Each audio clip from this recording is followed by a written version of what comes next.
Przez 20 lat producenci samochodów przekonywali nas, że powinniśmy jeździć SUV-ami, ponieważ są wyższe, wygodniejsze, bezpieczniejsze itd. W efekcie dzisiaj ponad połowa wszystkich nowych sprzedawanych w Europie samochody to właśnie SUV-y i crossovery. Ale pojawił się pewien problem, ponieważ kazano się producentom zelektryfikować, a SUV-y są cięższe, są wyższe, mają gorszą aerodynamikę, a wszystko to oznacza wyższe zużycie energii i mniejszy zasięg. Więc co? Więc teraz producenci samochodów będą nas przekonywali, że powinniśmy powrócić do sedanów. Takich sedanów, jak Volkswagen ID.7.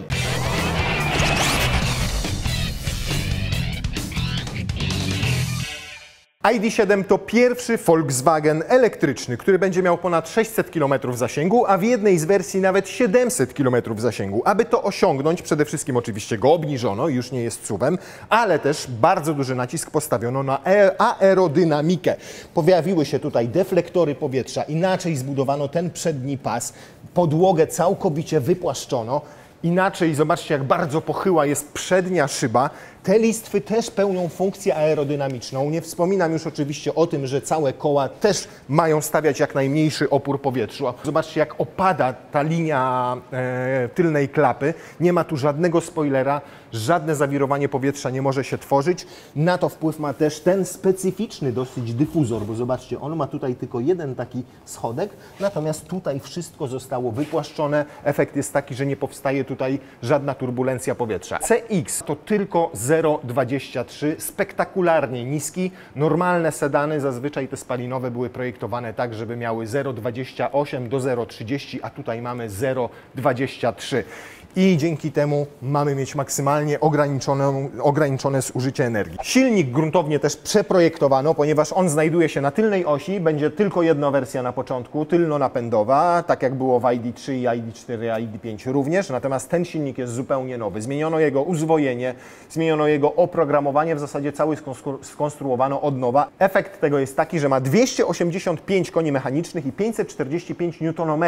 I te 545 Nm mają naprawdę robić robotę, szczególnie, że w tym ID.3 o mocy 204 koni, czy ID.4, czy ID.5 mieliśmy tych newtonometrów 310, czyli w zasadzie podwoiła się wartość tych newtonometrów w samochodzie, który ma być lżejszy niż ID.4 czy ID.5, więc efekty mogą być spektakularne. Inne jest też sterowanie całą baterią, zupełnie nowy sterownik, ona ma być dzięki temu wydajniejsza. Jak patrzę tak, to mnie widać, ale jak tak, to już nie. I jeżeli chodzi o baterię, to mamy tutaj w podstawie tę 77 kWh, to już jest pojemność netto, która jest stosowana w ID.4 i ID.5. Ale ciekawostka jest taka, że jak wsadzono tutaj tę baterię, to patrzą, a oni mają jeszcze trochę miejsca, bo auto jest tak duże, więc upchnięto jeszcze 13 moduł do tej baterii i ta większa wersja, o której już wspomniałem, będzie miała 85 kWh baterii i pozwoli przejechać 700 km.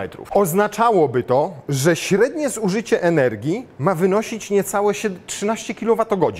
Aż mi się wierzyć nie chce, natomiast podobno połączenie właśnie tej aerodynamiki z wydajnością nową tego silnika, z nowym sterownikiem w tej samej baterii ma spowodować to, że faktycznie te zasięgi będą realne, przynajmniej jak się będzie samochód sprawdzało w laboratorium normą WLTP. Jak będzie w rzeczywistości, to się okaże, jak wyjedziemy nim na drogi. Wracając jeszcze na chwilę do wymiarów i do gabarytów samochodu. Niektórzy mówią, że to taki elektryczny Volkswagen Passat, ale tak naprawdę bardziej jest to elektryczny Arteon, ze względu zarówno na sylwetkę, jak i wymiary. Mamy tu auto aż o 10 cm dłuższe od Arteona i ma prawie 5 metrów bez 4 cm, więc jest naprawdę ogromne. I ten rozstaw osi jest aż o 13 cm większy niż w Arteonie. Na szerokość auto jest centymetr tylko szersze od Arteona, ale jest jednocześnie od niego wyższe o ponad 10 cm, a to oczywiście efekt tego, że trzeba było trochę podnieść kabinę, no bo tutaj w tej przestrzeni na dole mamy baterie, czyli akumulatory, 13 modułów.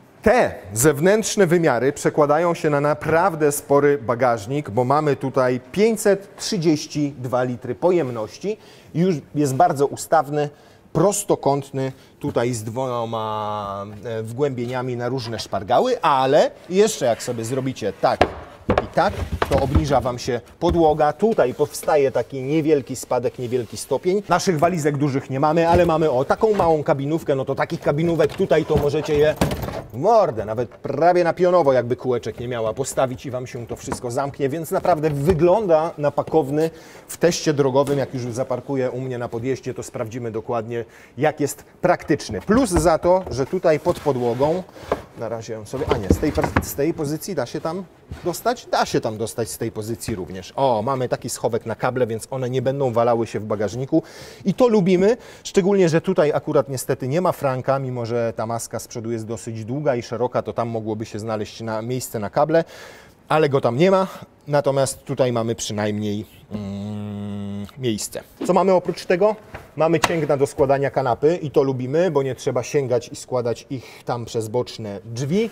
Mamy tutaj jakieś haczyki, taki nawet. Na co to taki haczyk? Taki to ja pierwszy raz widzę. Ładnie wykonane.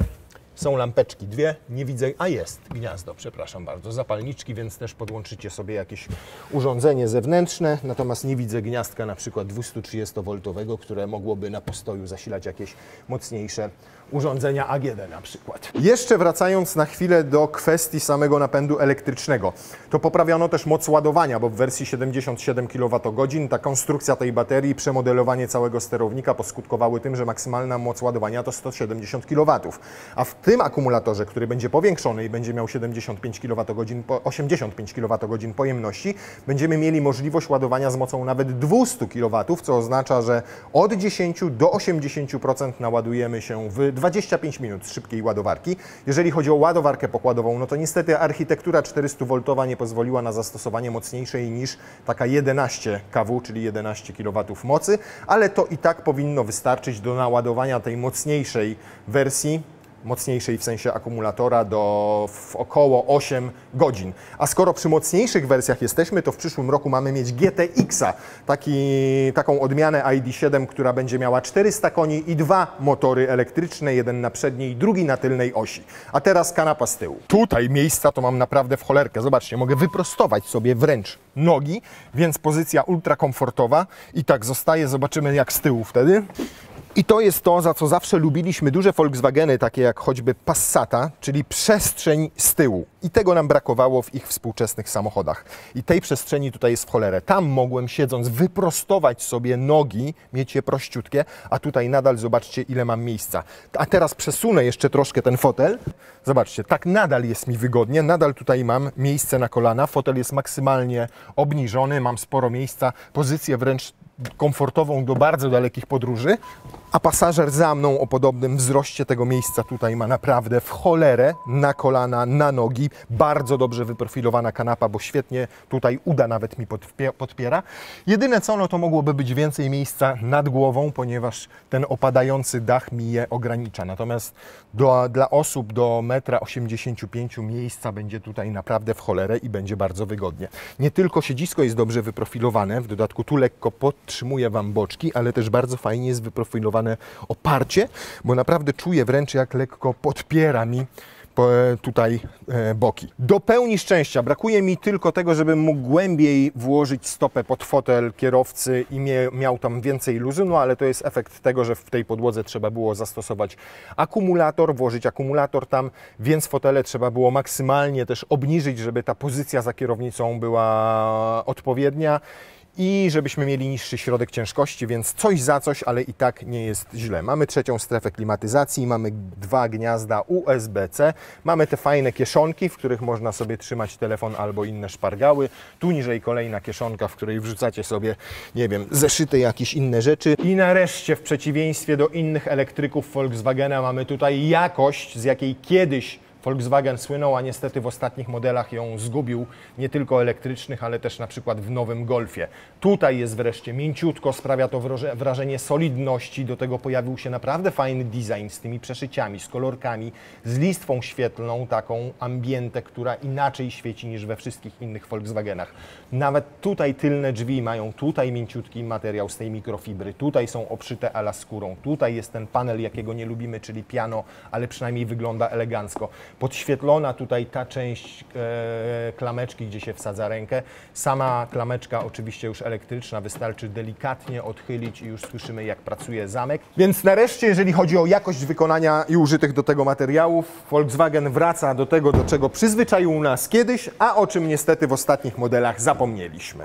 Tutaj też mamy wiele nowości, bo Volkswagen wyciągnął wnioski ze wszystkich wad, jakie wytykaliśmy mu w wersjach ID3, ID4, ID5, czyli wszystkich tych na przykład z nowymi multimediami, które działały, bądźmy szczerzy i nie bójmy się tego powiedzieć głośno, beznadziejnie. Tutaj mamy nowy interfejs, dużo szybszy, mamy zupełnie nowe funkcje, mamy inny podział aplikacji, możemy to sobie wszystko konfigurować. Tutaj mamy przyciski, do których wreszcie jest łatwy, prosty i czytelny dostęp i możemy wejść sobie na przykład w tryby jazdy i bardzo prosto, intuicyjnie i dosyć szybko tu działa. Tutaj szybki dostęp do baterii i widzimy, że ma 84% naładowania i 457 km zasięgu. Tutaj operowanie fotelami. Te ikonki też możemy sobie zmieniać i dopasowywać. Wreszcie, zobaczcie, działa to szybko. Wreszcie jest ładne, wreszcie jest kolorowe, a nie takie nie wiadomo w jakich kolorach. No, nareszcie! Tylko czemu tak długo musieliśmy na to czekać? No, natomiast najważniejsze, że się doczekaliśmy. Do tego poprawiono działanie tych sliderów. Tutaj wreszcie działają naprawdę sprawnie i szybciutko. Tymi zmniejsza się i zwiększa temperaturę, tymi zmniejsza się i zwiększa się głośność. Dostęp do funkcji klimatyzacyjnych wreszcie mamy szybszy, prostszy i widzimy to od razu na ekranie. I podświetlone jest w końcu. Też. Zwróćcie uwagę, że klimatyzacji w żaden sposób nie można tutaj sterować nawiewami, ponieważ każda ma niezależny silniczek elektryczny i tym steruje się z panelu klimatyzacji też.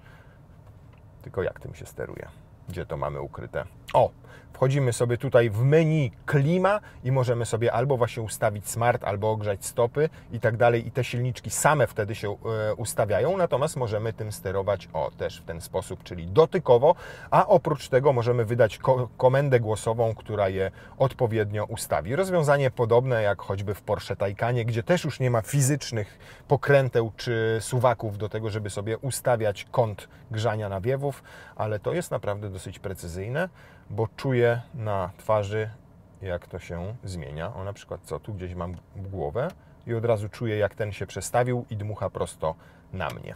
Zniknęły nam centralne zegary, w sensie taki niewielki monitorek jest teraz taki bardzo mały, wbudowany w deskę rozdzielczą. Pokazuje tylko prędkość, czy są pasażerowie na pokładzie i mają zapięte pasy, baterie i zasięg. Pozostały nam minimum informacji, absolutne minimum. Dlaczego takie minimum? Bo większość tych informacji będzie pojawiała się tutaj przed nami na szybie. Seryjnie mamy już head-up i to nie taki zwykły head-up, ale head-up z rozszerzoną rzeczywistością, który wyświetlał nam będzie na przykład dane nawigacyjne wręcz na drodze, około 10 metrów przed samochodem, pokazywał, gdzie trzeba skręcić, gdzie zmienić pas ruchu. Trochę bliżej, jakieś 3,5 metra przed nami będą pojawiały się dane takie jak choćby zużycie energii, prędkość, ograniczenia na drodze. Mało tego, będzie to współpracowało wszystko z światłami przed nimi inteligentnymi, czyli ID Light, ponieważ one będą też mogły pewne sygnały na drodze nam pokazywać, na przykład gdzie znajduje się pas ruchu nasz i kiedy chcemy skręcić, żeby wyświetliły nam kierunkowskaz na drodze przed nami, więc ta rozszerzona rzeczywistość ma tutaj też współpracować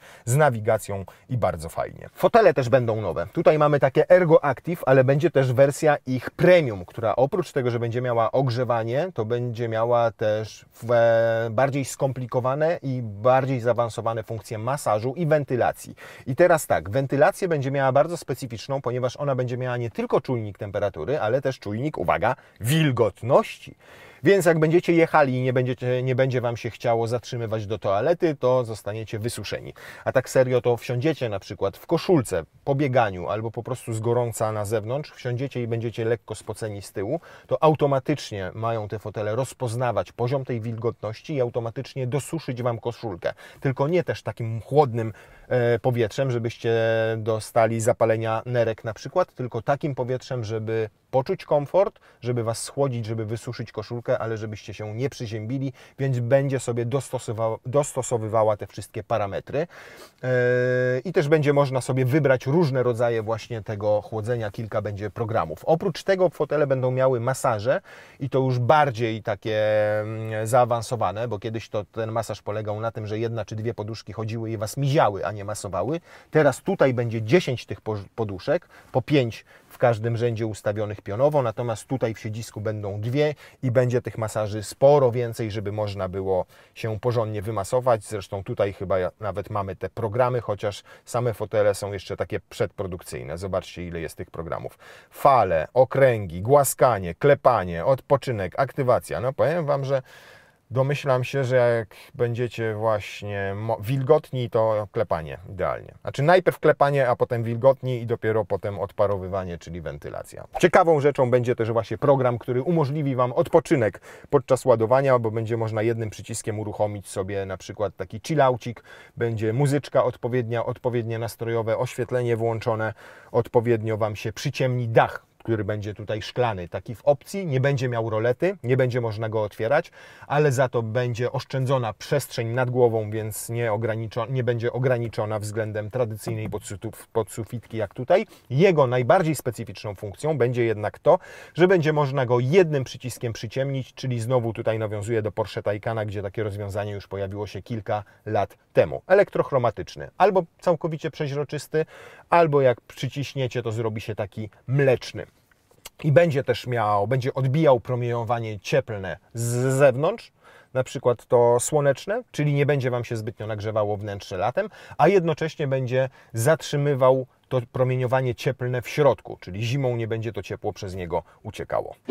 Kierownica z haptycznymi przyciskami, na przykład do włączania ogrzewania kierownicy i akurat te komunikaty z tego, co robicie na kierownicy, pojawiają się tutaj na tym małym ekraniku. To, co tak na pierwszy rzut oka tutaj rzuca się w oczy, to bardzo dobra widoczność z przodu, bo ani wieniec kierownicy, ani dodatkowy zegar, ani ten panel multimedialny kompletnie nie zasłaniają Wam nawet kawałka szyby, tylko wszystko widzicie ponad tym, więc rzeczywiście Wasza uwaga będzie skupiona przede wszystkim na tym, co wyświetla head-up.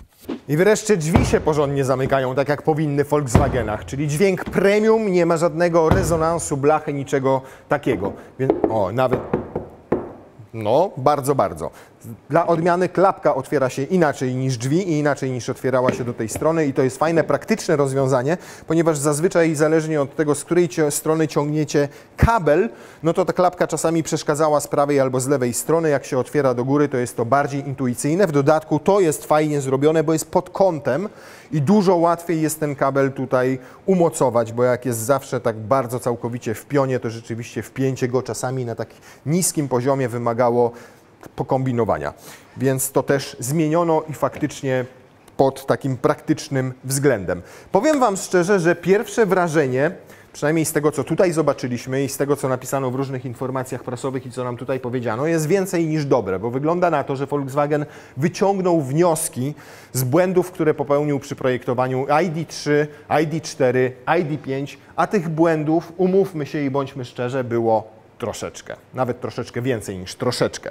Więc tutaj mamy większy zasięg, mamy mieć dużo lepszą efektywność, mamy nie SUV-a, tylko samochód bardziej w stylu sedana, czy liftbacka, który ma gwarantować mniejsze opory powietrza i ma być lżejszy, bo będzie ważył około 2 ton, a nie jakieś 2300, 2400 czy 2500. Do tego nowe sterowanie tą baterią, do tego większa moc ładowania, a przede wszystkim naprawdę wreszcie lepsza jakość, którą wyraźnie czuć w każdym zakamarku tego samochodu.